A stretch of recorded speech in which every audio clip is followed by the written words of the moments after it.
नमस्कार मित्रों, यांचा अवांतर यूट्यूब चैनल पर आप सभी का स्वागत है। अगर आप हमारे इस चैनल पर नए हैं तो इस चैनल को सब्सक्राइब करें, लाइक करें, शेयर करें और बेल आइकन को दबाएं। आज हम लोग पढ़ेंगे मन्नू भंडारी जी के द्वारा रचित एक कहानी यह भी का तीसरा भाग। तो आइए प्रारंभ करते हैं।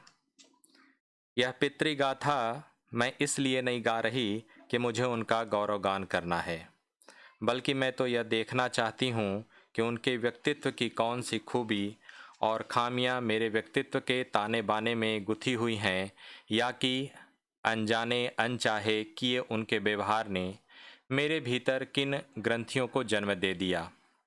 मैं काली हूँ, बचपन में दुबली और मरियल भी थी। गोरा रंग पिताजी की कमजोरी थी, सो बचपन में मुझसे 2 साल बड़ी खूब गोरी स्वस्थ और हंसमुख बहन सुशीला से हर बात में तुलना और फिर उनकी प्रशंसा ने ही क्या मेरे भीतर ऐसे गहरे हीन भावना की ग्रंथि पैदा नहीं कर दी कि नाम सम्मान और प्रतिष्ठा पाने के बावजूद आज मैं उससे उबर नहीं पाई। आज भी परिचय करवाते समय जब कोई तरह तरह के विशेषण लगाकर मेरी लेखकीय उपलब्धियों का जिक्र करने लगता है तो मैं संकोच से सिमट ही नहीं जाती, बल्कि गड़ने गड़ने को हो आती हूँ। शायद अचेतन की किसी परत के नीचे दबी इसी हीन भावना के चलते ही मैं अपनी किसी भी उपलब्धि पर भरोसा नहीं कर पाती। सब कुछ मुझे तुक्का ही लगता है। पिताजी के जिस शक्की स्वभाव पर मैं कभी कभी भन्ना जाती थी, आज एकाएक अपने खंडित विश्वासों की व्यथा के नीचे मुझे उनके शक्की स्वभाव की झलक ही दिखाई देती है। बहुत अपनों के हाथों विश्वासघात की गहरी व्यथा से उपजा शक, होश संभालने के बाद से ही जिन पिताजी से किसी न किसी बात पर हमेशा मेरी टक्कर चलती रही, वे तो न जाने कितने रूपों में मुझ में, कहीं कुंठाओं के रूप में, कहीं प्रतिक्रिया के रूप में, तो कहीं प्रतिछाया के रूप में, केवल बाहरी भिन्नता के आधार पर अपनी परंपराओं और पीढ़ियों को नकारने वालों को क्या सचमुच इस बात का बिल्कुल एहसास नहीं होता कि उनका आसन्न अतीत किस कदर उनके भीतर जड़ जमाए बैठा रहता है। समय का प्रवाह भले ही हमें विपरीत दिशाओं में बहा कर ले जाए, स्थितियों का दबाव भले ही हमारा रूप बदल दे, हमें पूरी तरह उससे मुक्त तो नहीं कर सकता। पिता का चरित्र अपनी सारी गरिमा, सारी करुणा और सारे अंतर्विरोधों के साथ मेरे मन में ज्यों का त्यों अंकित है। बार बार मुझे लिखने के लिए प्रेरित भी करता है, लेकिन कभी साहस नहीं हुआ कि उन पर कलम चलाऊं। जानती हूँ मैं उनके बहुआयामी व्यक्तित्व के साथ न्याय नहीं कर पाऊंगी, कुछ अपनी सीमा के कारण तो कुछ अपने पूर्वाग्रहों के कारण। पिता के ठीक विपरीत थी हमारी बेपढ़ी लिखी माँ। धरती से कुछ ज्यादा ही धैर्य और सहन शक्ति थी शायद उसमें। पिताजी की हर ज्यादती को अपना प्राप्य और बच्चों की हर उचित अनुचित फरमाइश और जिद को अपना फर्ज समझकर बड़े ही सहज भाव से स्वीकार करती थीं। उन्होंने जिंदगी भर अपने लिए कुछ नहीं मांगा, चाहा नहीं, केवल दिया ही। हम भाई बहनों का सारा लगाव शायद सहानुभूति से उपजा माँ के साथ था, लेकिन निहायत असहाय मजबूरी में लिपटा उनका यह त्याग कभी मेरा आदर्श नहीं बन सका। न उनका त्याग, न उनकी सहिष्णुता। खैर, जो भी हो, अब यह पैतृक पुराण यहीं समाप्त कर अपने पर लौटती हूँ। 5 भाई बहनों में सबसे छोटी मैं। सबसे बड़ी बहन की शादी के समय मैं शायद 7 साल की थी और उसकी एक धुंधली सी याद ही मेरे मन में है। लेकिन अपने से 2 साल बड़ी बहन सुशीला और मैंने घर के बड़े से आंगन में बचपन के सारे खेल खेले। सतौलिया, लंगड़ी टांग, पकड़म पकड़ाई, काली टीलो, तो कमरों में गुड्डे गुड़ियों के ब्याह भी रचाए पास पड़ोस की सहेलियों के साथ। यूँ खेलने को हमने भाइयों के साथ गिल्ली डंडा भी खेला और पतंग उड़ाने, कांच पीसकर मांझा सूतने का काम भी किया, लेकिन उनकी गतिविधियों का दायरा घर के बाहर ही अधिक रहता था और हमारी सीमा थी घर। हाँ, इतना जरूर था कि उस जमाने में घर की ये दीवारें घर तक ही सीमित नहीं हो जाती थीं, बल्कि पूरे मोहल्ले तक फैली रहती थीं। इसलिए मोहल्ले के किसी भी घर में जाने पर कोई पाबंदी नहीं थी, बल्कि कुछ घर तो परिवार का हिस्सा ही थे। आज तो मुझे बड़ी शिद्दत के साथ यह महसूस होता है कि अपनी ज़िंदगी खुद जीने के इस आधुनिक दबाव ने महानगरों के फ्लैटों में रहने वाले को हमारे इस परंपरागत पड़ोस कल्चर से विच्छिन्न करके हमें कितना संकुचित, असहाय और असुरक्षित बना दिया है। मेरे मेरी कम से कम 1 दर्जन आरंभिक कहानियों के पात्र भी इसी मोहल्ले के हैं, जहां मैंने अपनी किशोरावस्था गुजार अपनी युवावस्था का आरंभ किया था। 1-2 को छोड़कर उनमें से कोई भी पात्र मेरे परिवार का नहीं है। बस इनको देखते सुनते इनके बीच ही मैं बड़ी हुई थी, लेकिन इनकी छाप मेरे मन पर कितनी गहरी थी, इस बात का एहसास तो मुझे कहानियाँ लिखते समय हुआ। इतने वर्षों के अंतराल ने भी उनकी भाव भंगिमा, भाषा किसी को भी धुंधला नहीं किया था, और बिना किसी विशेष प्रयास के बड़े सहज भाव से वे उतरते चले गए थे। उसी समय के दास साहब अपने व्यक्तित्व की अभिव्यक्ति के लिए अनुकूल परिस्थितियां पाते ही महाभोज में इतने वर्षों बाद कैसे एकाएक जीवित हो उठे, यह मेरे अपने लिए भी आश्चर्य का विषय था, एक सुखद आश्चर्य का। उस जमाने में आज की तरह मनोरंजन के कोई साधन तो थे नहीं। महीने 2 महीनों में भाइयों के साथ सिनेमा जाने की अनुमति मिलती तो उत्सव जैसा लगता।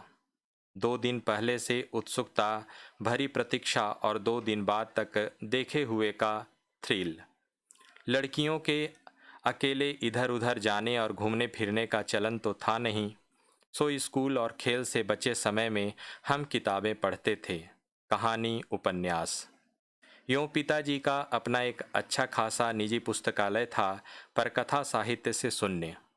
हाँ, शरत चंद्र की अनेक और प्रेमचंद की कुछ किताबें उसमें जरूर प्रवेश पा गई थीं, पर पड़ोस में प्रसिद्ध कांग्रेसी नेता जितमल जी लुणिया रहते थे, जो प्रेस के साथ साथ पुस्तकें बेचने का काम भी करते थे। कवर चढ़ाकर बड़ी एहतियात से पढ़ने की शर्त पर उनसे पुस्तकें मिल जाया करती थीं, सो उन्हीं से चिपके रहते थे। लेखक की तब कोई अहमियत नहीं थी, न चुनाव करके पढ़ने की तमीज। जो भी किताब हाथ में आ जाती पढ़ डालती, पर अच्छी वे ही लगती थीं जो या तो किसी सामाजिक समस्या पर केंद्रित होती थीं या फिर किसी क्रांतिकारी के जीवन पर। लेखक के रूप में यदि किसी से पहचान बनी थी तो केवल शरत और प्रेमचंद से। छठी क्लास से लेकर इंटर तक हर साल गर्मी की छुट्टियों में धन्य कुमार जैन द्वारा अनुदित शरत साहित्य के जितने भी भाग मिलते, उन्हें पढ़ने का सिलसिला बराबर चलता रहा, और आज भी याद है कि हर साल मैंने पढ़ी हुई उन किताबों को उतना ही डूब कर पढ़ा था। उसके कई बरसों बाद जब आवारा मसीहा पढ़ा तो एकाएक ही इस जीवनी के संदर्भ में फिर से सारा शरत साहित्य पढ़ने का मन हुआ। काफ़ी कुछ पढ़ा भी, और मैं खुद हैरत में थी कि समय के साथ साथ बदली हुई रुचियाँ, स्वदेश्यता के बोझ से बोझिल हो आई संवेदना और तर्क से तीखी हो आई मानसिकता के बावजूद उनकी कई रचनाओं ने मुझे उसी तरह बांधा, अपने में डुबोया। अब कोई चाहे तो मेरे इस बांधने डुबाने को और ताना भावुकता के खाने में डालकर खारिज कर सकता है। उस समय तक हमारे परिवार में लड़की के विवाह के लिए अनिवार्य योग्यता थी, उम्र में 16 वर्ष और शिक्षा में मैट्रिक। सन 1944 में सुशीला ने यह योग्यता प्राप्त की और शादी करके कलकत्ता चली गई। दोनों बड़े भाई भी आगे की पढ़ाई के लिए बाहर चले गए। इन लोगों की छत्र छाया के हटते ही पहली बार मुझे नए सिरे से अपने वजूद का एहसास हुआ। पिताजी का ध्यान भी पहली बार मुझ पर केंद्रित हुआ। लड़कियों को जिस उम्र में स्कूली शिक्षा के साथ साथ सुघड़ गृहिणी और कुशल पाक शास्त्री बनाने के नुस्खे रटाए जाते थे, पिताजी का आग्रह रहता था कि मैं रसोई से दूर ही रहूं। रसोई को वे भटियार खाना कहते थे और उनके हिसाब से वहां रहना अपनी क्षमता और प्रतिभा को भट्ठी में झोंकना था। घर में आए दिन विभिन्न राजनीतिक पार्टियों के जमावड़े होते थे, जिसमें कांग्रेस, प्रजा socialist party, communist party, RSS के लोग आते थे और जमकर बहसें होती थीं। बहस करना पिताजी का प्रिय शगल था। चाय पीना या नाश्ता देने जाती तो पिताजी मुझे भी वहीं बैठने को कहते। वे चाहते थे कि मैं भी वहां बैठूं, सुनूं और जानूं कि देश में चारों ओर क्या कुछ हो रहा है। देश में हो भी तो कितना कुछ रहा था। 42 के आंदोलन के बाद से तो सारा देश जैसे खौल रहा था, लेकिन विभिन्न राजनीतिक पार्टियों की नीतियां, उनके आपसी विरोध या मतभेदों की तो मुझे दूर दूर तक कोई समझ नहीं थी। हाँ, क्रांतिकारियों और देशभक्त शहीदों के रोमानी आकर्षण, उनकी कुर्बानियों से जरूर मन आक्रांत रहता था। 10वीं कक्षा तक आलम यह था कि बिना किसी खास समझ के घर में होने वाली बहसें सुनती थी और बिना चुनाव किए, बिना लेखक की अहमियत से परिचित हुए किताबें पढ़ती थीं। लेकिन सन 45 में जैसे ही 10वीं पास करके मैं फर्स्ट ईयर में आई, हिंदी की प्राध्यापिका शीला अग्रवाल से परिचय हुआ। सावित्री गर्ल्स हाई स्कूल, जहां मैंने ककहरा सीखा, 1 साल पहले ही कॉलेज बना था और वे इसी साल नियुक्त हुई थीं। उन्होंने बाकायदा साहित्य की दुनिया में प्रवेश करवाया। मात्र पढ़ने को चुनाव करके पढ़ने में बदला। खुद चुन चुन कर किताबें दी, पढ़ी हुई किताबों पर बहसें की, तो 2 साल बीतते न बीतते साहित्य की दुनिया शरत प्रेमचंद चंद से बढ़कर जैनेन्द्र अज्ञे, यशपाल, भगवती चरण वर्मा तक फैल गई और फिर तो फैलती ही चली गई। उस समय जैनेन्द्र जी की छोटे छोटे सरल सहज वाक्यों वाली शैली से बहुत आकृष्ट किया था। सुनीता उपन्यास बहुत अच्छा लगा था। अज्ञे जी का उपन्यास शेखर एक जीवनी पढ़ा जरूर, पर उस समय वह मेरी समझ के सीमित दायरे में समा नहीं पाया था। कुछ सालों के बाद नदी के द्वीप पढ़ा तो उसने मन को इस कदर बांधा कि उसकी झोंक में शेखर को फिर से पढ़ गई, इस बार कुछ समझ के साथ। यह शायद मूल्यों के मंथन का युग था। पाप पुण्य, नैतिक अनैतिक, सही गलत की बनी बनाई धारणाओं के आगे प्रश्न चिन्ह ही नहीं लग रहे थे, उन्हें ध्वस्त भी किया जा रहा था। इसी संदर्भ में जैनेन्द्र का त्यागपत्र, भगवती बाबू का चित्रलेखा पढ़ा और शीला अग्रवाल के साथ लंबी लंबी बहसें करते हुए उस उम्र में जितना समझ सकती थी समझा। लेकिन मेरे प्रिय लेखक तब यशपाल ही थे। हो सकता है कि रचनाओं से अधिक उनका क्रांतिकारी जीवन इसके पीछे रहा हो, क्योंकि वह उम्र भी ऐसी ही थी और देश का माहौल भी। क्रांति की कैसी कैसी रोमानी भावनाएं आक्रांत किए रहती थीं उन दिनों। अपने हाथ खर्च के पैसों से जो पहली 2 पुस्तकें मैंने खरीदी थीं, वे दादा कामरेड और पार्टी कामरेड ही थीं। उन्हें 2-3 बार पढ़ा था और लंबे समय तक उन पात्रों और स्थितियों की ललक भरी प्रतीक्षा बनी रहती थी जो मुझे शैल या गीता बनने का अवसर देती। शायद यह उम्र की ही असर था कि नायिकाओं के साथ जीने की जगह नायिका बनकर जीना ज़्यादा अच्छा लगता था। आज भी मुझे अच्छी तरह याद है कि लाल लाल आँखें, बड़ी बड़ी मूछें और लट्टे की पठानी सलवार पहनने वाला मोहल्ले का इकलौता गुंडा मिट्ठू कैसे मुझे गीता बनने के लिए उकसाया करता था। लेकिन बात करना तो दूर, सामने पड़ जाने पर ही पसीना छूटने लगता था। तब रात में लेटे लेटे मैं गीता बनी, उससे बातें करती, फिर देखती कि कैसे मेरे विश्वास और स्नेह ने गुंडई झलकाने वाली उसकी आंखों की लाली कम कर दी है, वह बदल रहा है। उसके साथ के सारे संवाद भी मन में उभरते, लेकिन दूसरे ही दिन बाहर निकलते समय कहीं उसकी झलक भी दिख जाती तो रात वाली गीता बिस्तर में ही छूट जाती और मनु भंडारी डरती कांपती गली में निकलती। शीला अग्रवाल शीला अग्रवाल ने साहित्य का दायरा ही नहीं बढ़ाया था, बल्कि घर की चार दीवारी के बीच बैठकर देश की स्थितियों को जानने समझने का जो सिलसिला पिताजी ने शुरू किया था, उन्होंने वहां से खींचकर उसे भी स्थितियों की सक्रिय भागीदारी में बदल दिया। सन 46-47 के वे दिन, वे स्थितियां, उनमें वैसे भी घर में बैठे रहना संभव था भला? प्रभात फेरियां, हड़तालें, जुलूस, भाषण, हर शहर का चरित्र था और पूरे दमखम और जोश खरोश के साथ इन सब से जुड़ना हर युवा का उन्माद। मैं भी युवा थी और शीला अग्रवाल की जोशीली बातों ने रगों में बहते खून को लावे में बदल दिया था। स्थिति यह हुई कि एक बवंडर शहर में मचा हुआ था और एक घर में। पिताजी की आज़ादी की सीमा यहीं तक थी कि उनकी उपस्थिति में घर में आए लोगों के बीच उठूं बैठूं जानूं समझूं, हाथ उठाकर नारे लगाती, हड़तालें करवाती, लड़कों के साथ शहर की सड़कें नापती। लड़की को अपनी सारी आधुनिकता के बावजूद बर्दाश्त करना उनके लिए मुश्किल हो रहा था, तो किसी की दी हुई आज़ादी के दायरे में चलना मेरे लिए।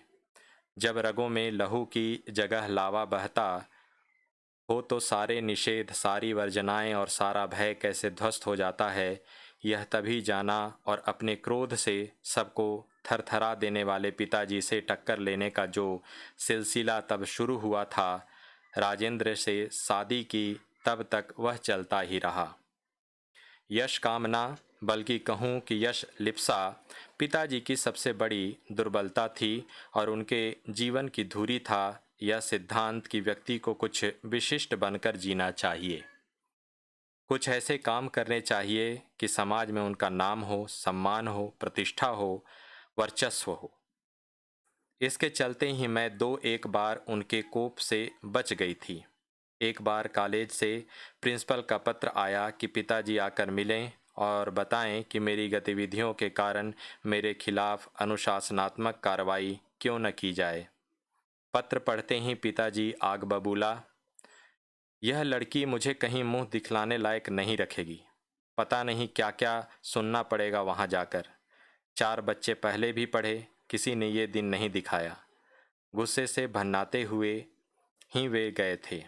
लौटकर क्या कहर बरपाया होगा इसका अनुमान था, सो मैं पड़ोस की एक मित्र के यहाँ जाकर बैठ गई। माँ से कह दिया कि लौटकर बहुत कुछ गुबार निकल जाए तब बुलाना। लेकिन जब माँ ने आकर कहा कि वे तो खुश ही हैं, चली चल, तो विश्वास ही नहीं हुआ। गई तो सही, लेकिन डरते डरते। सारे कॉलेज की लड़कियों पर इतना रौब है तेरा? सारा कॉलेज तुम 3 लड़कियों के इशारे पर चल रहा है। प्रिंसिपल बहुत परेशान थीं और बार बार आग्रह कर रही थी कि मैं तुझे घर बिठा लूं, क्योंकि वे लोग किसी तरह डरा धमका कर डांट डपट कर लड़कियों को क्लासों में भेजते हैं और अगर तुम लोग एक इशारा कर दो कि क्लास छोड़कर बाहर आ जाओ तो सारी लड़कियां निकल कर मैदान में जमा होकर नारे लगाने लगती हैं। तुम लोगों के मारे कॉलेज चलाना मुश्किल हो गया है उन लोगों के लिए। कहाँ तो जाते समय पिताजी मुंह दिखाने से घबरा रहे थे और कहाँ बड़े गर्व से कह कर आए कि यह तो आज पूरे देश की पुकार है। इस पर कोई कैसे रोक लगा सकता है भला? बेहद गदगद स्वर में पिताजी यह सब सुनाते रहे और मैं अवाक। मुझे न अपनी आंखों पर विश्वास हो रहा था, न अपने कानों पर यह हकीकत थी। एक घटना और। आज़ाद हिंद फौज के मुकदमे का सिलसिला था। सभी कॉलेजों, स्कूलों, दुकानों के लिए हड़ताल का आह्वान था। जो नहीं कर रहे थे, छात्रों का एक बहुत बड़ा समूह जिसमें हम लोग भी थे, वहां जा जा कर करवा रहे थे। शाम को अजमेर का पूरा विद्यार्थी वर्ग चौपड़ मुख्य बाजार का चौराहा पर इकट्ठा हुआ और फिर हुई भाषणबाजी। इस बीच पिताजी के एक निहायत दकियानुसी मित्र ने घर आकर अच्छी तरह पिताजी की लू उतारी। अरे, उस मन्नू की तो मत मारी गई है भंडारी जी। पर आपको क्या हुआ?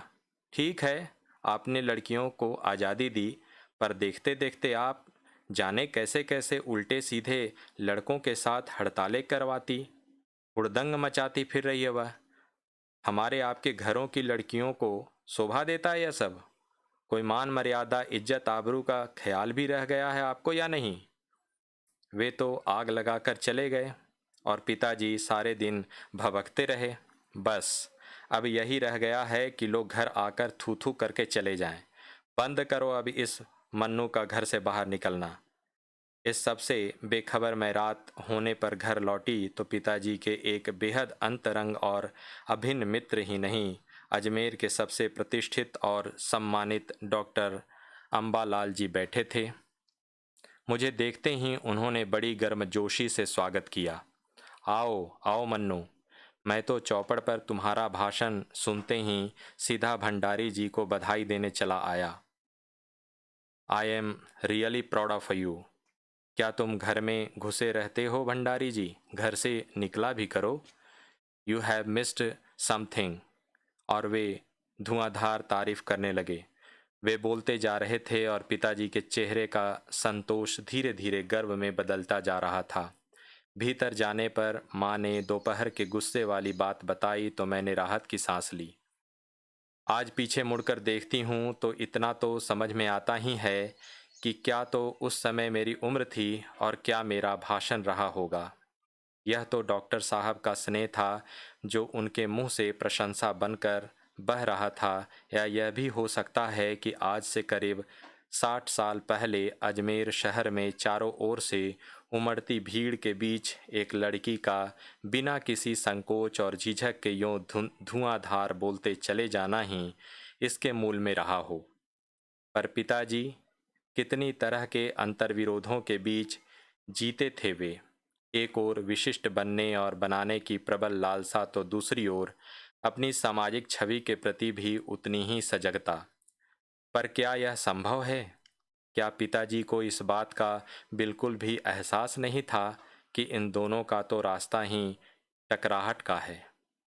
सन 47 के मई महीने में शीला अग्रवाल को कॉलेज वालों ने नोटिस थमा दिया, लड़कियों को भड़काने और कॉलेज का अनुशासन बिगाड़ने के आरोप में। इस बात को लेकर हुड़दंग न मचे, इसलिए जुलाई में थर्ड ईयर की क्लासेस बंद करके हम 2-3 छात्राओं का प्रवेश निषिद्ध कर दिया गया। हुड़दंग तो बाहर रहकर भी इतना मचा कि अंततः दिल्ली से डायरेक्टर ऑफ एजुकेशन मिनिस्टर सेठी, यही नाम था शायद, को आना पड़ा। उनके सामने हम लोगों ने और कॉलेज वालों ने अपना अपना पक्ष रखा। 2 दिन तक बहस चलती रही। हम उनके हर तर्क को केवल काटते ही नहीं बल्कि बिल्कुल निराधार सिद्ध कर देते। पर हमारे एक शर्त ने कि यदि थर्ड ईयर बंद करना ही था तो इसकी सूचना हमें मई तक मिल जानी चाहिए थी। जुलाई में जब यह एडमिशन लेने गए तब यह सूचना देना कहाँ तक तर्कसंगत है, जायज़ है। सारी बात को हमारे पक्ष में कर दिया। मजबूरन कॉलेज वालों को थर्ड ईयर खोलना पड़ा। जीत की यह खुशी पर सामने खड़ी चिर प्रतीक्षित एक बहुत बहुत बड़ी खुशी के सामने यह खुशी बिला ही गई। शताब्दी के सबसे बड़ी उपलब्धि 15 अगस्त 1947। कितना मन था कि दिल्ली जाकर किसी तरह सत्ता का हस्तांतरण देखने को मिले, क्योंकि लगता था कि जैसे इस उपलब्धि में हमारा भी योगदान है। पर यह संभव नहीं था। सो अजमेर की सड़कों पर ही जश्न देखा। अजमेर शहर में वैसी दिवाली न पहले कभी मनी होगी न बाद में। आज़ादी के साथ जुड़ा विभाजन और उसकी भयंकर त्रासदी, सूचना के स्तर पर तो हमें यह सब मालूम हुआ, पर संवेदना के स्तर पर उस समय हमने उसकी आँच महसूस ही नहीं की थी। टीवी तो उन दिनों थे नहीं जो शरणार्थियों के उन काफिलों को देखते जो केवल लूट पीट कर ही नहीं, अपना सारा अतीत भी अपनी सरहदों की मिट्टी में दफनाकर खाली हाथ खाली जेब लिए आतंक से थरथराते हुए अनिश्चित भविष्य और अनजाने सरहदों में प्रवेश करने के लिए अभिशप्त थे। अपनी मिट्टी, अपनी सरहदों के मोह का थोड़ा सा एहसास यदि हुआ तो एक छोटी सी घटना से। एक मुसलमान रंगरेज था। मोहल्ले की लड़कियां उसे बाबा कहती थीं। हम लोग उसे कभी हल्के हल्के रंग रंगने तो कभी बंधेज के डिजाइन बनाने को साड़ियाँ देती थीं। हमारे मन लायक डिजाइन बन जाता तो हमें हमसे ज़्यादा प्रसन्नता उसे होती थी। वह हफ्ते में एक दिन आता था और रंगरेज के रे को खींचकर एक खास अंदाज में आवाज़ लगाता था, रंगरेज। अचानक बाबा का आना बंद हो गया। हम लोग हैरान परेशान। कुछ दिनों बाद मालूम पड़ा कि वे पाकिस्तान चले गए। पर क्यों? अजमेर में मुसलमानों की संख्या भी खासी थी, दरगाह तो है ही, फिर कोई ऐसे भयंकर दंगे भी नहीं हुए थे कि कोई शहर छोड़कर चला जाए। क्या तकलीफ थी बाबा को? किससे डर था? खैर, मैं भी अजमेर छोड़कर कलकत्ता चली गई थी, सो बात आई गई हो गई। कलकत्ता में मैंने कॉलेज तो ज्वाइन किया नहीं था, सो कुछ महीने कलकत्ता और कुछ महीने अजमेर रहती थी। कोई 2.5-3 साल बाद की बात है, मैं अजमेर में थी और एक दिन अचानक सुना, रंगरेज। मैं चौंकी, फिर सोचा यह भ्रम है कि तभी उस आवाज़ की पुनरावृत्ति। दौड़कर मैं ही बाहर नहीं आई, आस पड़ोस के की 2-4 लड़कियां भाभियां और निकल आईं। हम सबसे घिरा, दोनों हथेलियों में माथा टिकाए जमीन पर गुमसुम बैठा बाबा और प्रश्नों की झड़ी लगाती हम सब लोग, कहाँ चले गए? क्यों चले गए थे? तुम्हें क्या जरूरत थी जाने की? अचानक बाबा फफक कर रो पड़ा और बार बार जमीन से मिट्टी उठा उठा कर माथे से लगाने लगा। अनवरत आंसुओं और हिचकियों के बीच बस एक ही वाक्य उसके मुंह से निकलता जा रहा था, अपनी मिट्टी को छोड़कर कोई रह सकता है क्या? अपनी माँ को छोड़कर कोई रह सकता है क्या? राजस्थानी भाषा में वह यही वाक्य बार बार दोहराए जा रहा था। वहाँ के सभी रंगरेज और अनेक मुसलमान ठेठ राजस्थानी ही बोलते हैं, जैसे बंगाल के मुसलमान बंगला बोलते हैं। उस दिन पहली बार समझ में आया कि यह मात्र भाषा प्रेम नहीं है, यह तो उस जगह का, उस मिट्टी का प्रेम है, भाषा जिसका अविच्छिन्न हिस्सा है। पता नहीं क्यों बरसों तक यह दृश्य मेरे अंदर खुदा रह गया था। उसके बाद तो जब भी सरहदों के बंटवारे की बात या विस्थापन की बात पढ़ती सुनती, यह दृश्य फिर सजीव हो उठता।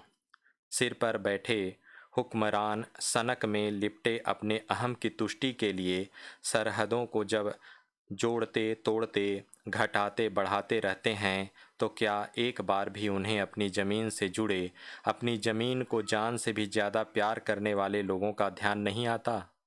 खैर,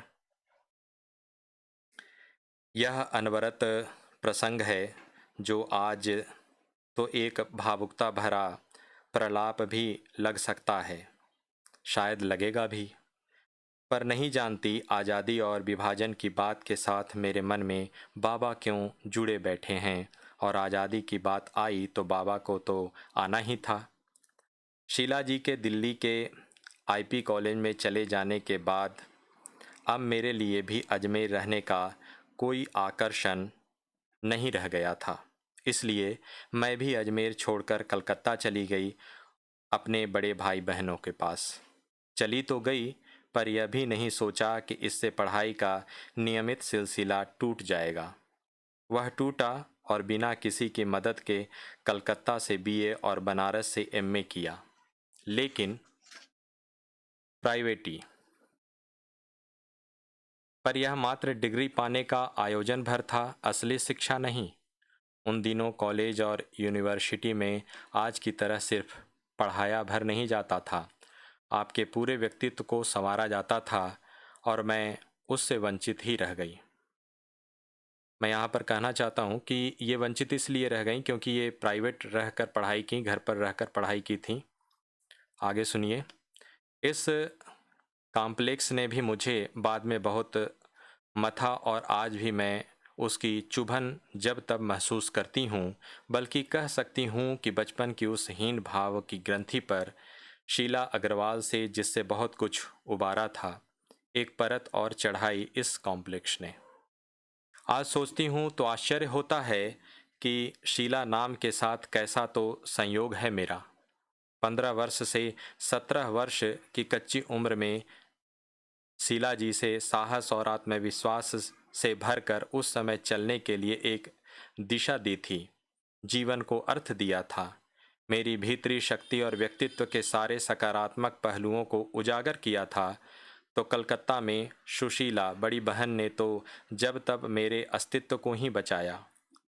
अपने सारे दुख दर्द, हमारी बीमारी, नौकरी के साथ बच्ची को पालने के संकट, नसें चटका देने वाले मानसिक आघात और भावनात्मक झटके, तब से लेकर आज तक मैं उसी के सहारे झेलती आई हूँ। यूँ तो अपने सभी बड़े भाई बहनों का अगाध स्नेह सहयोग मुझे हमेशा ही मिलता रहा है। बड़े जीजा जी ने तो मुझे हमेशा अपनी बिटिया ही समझा। जीवन में मिली अनेक नियामतों में से एक है घने रूप से जुड़ा गुथा मेरा यह परिवार, जिसमें सगे चचेरे का कभी कोई भेद ही नहीं रहा। एक के संकट को सबने अपना संकट माना तो एक की खुशी सबको पुलकित करती चली गई। बहुत बड़ी शक्ति रही है यह मेरे पाँव के नीचे की ठोस जमीन। कलकत्ता जाने के बाद पुस्तकें पढ़ने का जो क्रम टूटा था, उसे जोड़ा कोमल कोठारी ने। काफ़ी कुछ पढ़वाया था उन्होंने भी, केवल पढ़वाया ही नहीं, बहस चर्चा भी करते थे। मैं तो उनका पढ़ा कूपन देखकर ही दंग थी। फिर कई बातों में उनका नया दृष्टिकोण। आज भी याद है जब मेरी समझ से भक्ति रंग में रंगी हुई मीरा, जैसा कि हम पढ़ते आए थे, का क्रांतिकारी रूप उन्होंने मेरे सामने रखा था, तो मैं सचमुच चकित रह गई थी। सच ही तो है, राजस्थान के राजमहलों में जहाँ स्त्री की उंगली तक दिखाना वर्जित है, वहाँ साधु संतों के बीच बैठकर मंजीरे बजाती, नाचती गाती मीरा से भी अधिक कोई क्रांतिकारी हो सकता है भला? आज स्त्री विमर्श की जद्दोजहद के ढोल ढमाके तो देखने सुनने को बहुत मिले, लेकिन ऐसा क्रांतिकारी चरित्र तो शायद ही कहीं देखने में आया हो। और इसके साथ ही रचनाओं को, पात्रों को नए ढंग से देखने परखने का सिलसिला शुरू हुआ। आज चाहे ये बातें बहुत बचकानी लगती हों, पर उस समय मेरे लिए ऐसी छोटी छोटी बातों की भी बहुत अहमियत थी। कोमल कोठारी तो जल्दी ही कलकत्ता छोड़कर चले गए और उनके जाते ही उस तरह पढ़ने और पढ़े पर चर्चा करने का सिलसिला भी टूट गया। मैंने भी अपने को सब ओर से समेटकर एमए की तैयारी में लगाया। हिंदी में एमए करना है तो बनारस से करो के सुझाव ने 1 वर्ष का अंतराल तो और बढ़ा ही दिया। पर असली संकट था कि इंटर के बाद हिंदी से संबंध केवल हिंदी उपन्यासों की सरस दुनिया तक ही रह गया था, और इसके चलते कहीं एमए किया जा सकता है भला? बिना किसी साथी सहयोगी और दिशा निर्देश के भाषा विज्ञान और काव्यशास्त्र जैसे ठस और ठोस विषयों में डुबकी लगाना काफ़ी कठिन लग रहा था। खैर, जैसे तैसे वह वैतरणी भी पार की और 1952 में मैंने एमए पास कर लिया। डिग्री तो मिल गई, लेकिन साहित्य का अकादमीय पक्ष कमज़ोर ही रहा, और इसे स्वीकार करने में मुझे कोई शर्म, संकोच या झिझक न पहले कभी थी न आज है कि जिंदगी भर पढ़ाने के बावजूद आज भी वह काफ़ी कमज़ोर ही है। हाँ, अपना विषय पढ़ाने में मुझे कभी कोई परेशानी नहीं रही और न ही मेरी छात्राओं को कभी किसी तरह की शिकायत हुई। छात्राओं के बीच मिली लोकप्रियता और उनके प्रति अपने दायित्व को पूरी तरह और निष्ठा के साथ निभाने के सुख संतोष का मैं अपनी बहुत बड़ी उपलब्धि मानती हूँ।